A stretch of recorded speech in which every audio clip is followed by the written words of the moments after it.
नमस्कार, बुलेटिनमध्ये स्वागत। बुलेटिनच्या सुरुवातीला ब्रेकिंग न्यूज। मराठा आरक्षण जीआर विरोधात छगन भुजबळ न्यायालयावर जाणार आहेत असं कळतंय। सरकारकडून भुजबळांची समजूत काढण्याचा प्रयत्न सुरू आहे अशी सुद्धा प्राथमिक माहिती। सरकारच्या निर्णयावर छगन भुजबळ अजूनही नाराज असल्याचं पाहायला मिळतंय आणि याच आठवड्यामध्ये उच्च न्यायालयामध्ये याचिका दाखल केली जाणार आहे। न्यायालयीन प्रक्रियेची जबाबदारी समीर भुजबळ सांभाळणार अशी सुद्धा माहिती आहे। आणि या संदर्भात अधिक जाणून घेत आमचे प्रतिनिधी संदीप राजगोळकर आपल्या सोबत आहेत। संदीप, आपण पाहतोय जेव्हापासून जीआर निघाला तेव्हापासून आरोप प्रत्यारोपांचं सत्र सुरूच आहे। त्यातही भुजबळ आक्रमक झाल्याचं पाहायला मिळतंय। न्यायालयात जाणार आहेत, बोलतायत। तर आता कशी समजूत काढण्याचे प्रयत्न सुरू आहेत त्यांचं सरकारकडून?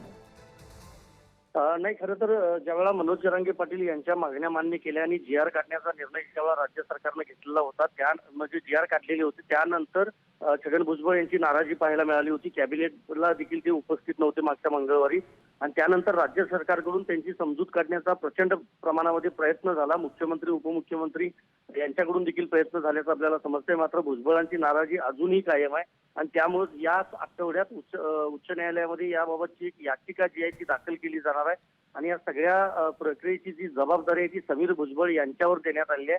आता याचिकाकर्ते समीर भुजबळ स्वतः होतात की समता परिषदेमधल्या कुठल्या पदाधिकाऱ्यामार्फत ही याचिका दाखल केली जाते हे बघणं महत्त्वाचं असणार आहे। मात्र मराठा आरक्षणासंदर्भात राज्य सरकारनं घेतलेल्या निर्णयाविरोधात आता छगन भुजबळ हे न्यायालयात जाणार हे आता स्पष्ट झालेलं आहे।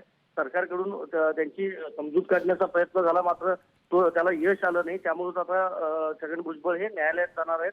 बघावं लागेल नेमकं याचिका कधी दाखल केली जाते ते। अगदी नाही, बरोबर आहे। आणि सरकारकडून भुजबळांची समजूत काढण्याचा प्रयत्न सुद्धा सुरू आहे। संदीप, आपण पाहतोय कोणत्या आशयाची याचिका भुजबळ दाखल करू शकतात न्यायालयात? कारण की विजय वडेट्टीवार हे सुद्धा आता उद्या ओबीसींची बैठक घेणार आहेत असं कळतंय। अगदी आज आणि उद्या खरं तर ओबीसी समाजाच्या ज्या बैठका आहेत त्या होणार आहेत मुंबईमध्ये। मात्र दुसरं महत्वाचं, एखाद्याची जात ठरवण्याचा अधिकार हा सरकारला नाही असं भुजबळ यांनी वारंवार यापूर्वी माध्यमांशी बोलताना सांगितलेलं आहे। त्याचबरोबर जो निर्णय घेतला गेला राज्य सरकारमार्फत तो विश्वासात घेऊन घेतला गेला नाही, म्हणजे परस्पर घेतला गेला असा देखील आरोप त्यांनी केलेला होता। त्यामुळे ओबीसी जी प्रमाणपत्र किंवा कुणबीची जी प्रमाणपत्र दिली जाणार आहेत मराठवाड्यात असतील किंवा पश्चिम महाराष्ट्रात असतील, हैदराबाद गॅझेट आणि सातारा गॅझेटनुसार त्यांनाच प्रामुख्यानं भुजबळ यांचा विरोध असणार आहे। त्याबाबतची ती याचिका उच्च न्यायालयात दाखल केली जाऊ शकते। महत्वाचं हेच आहे की कुणबी समाज हा वेगळा आहे, त्यांचा व्यवसाय असायचा, व्यवसायानं ते कुणबी ठरतात असं भुजबळ यांनी म्हटलेलं होतं।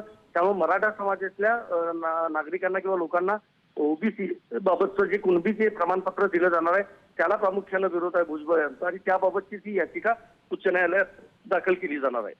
नाही, बरोबर आहे। आणि त्याच पार्श्वभूमीवर आता सरकार सुद्धा भुजबळांची समजूत काढू शकतं का, यशस्वी ठरतं का, याकडे सुद्धा लक्ष असेल। संदीप, धन्यवाद दिलेल्या सगळ्या सविस्तर माहितीसाठी।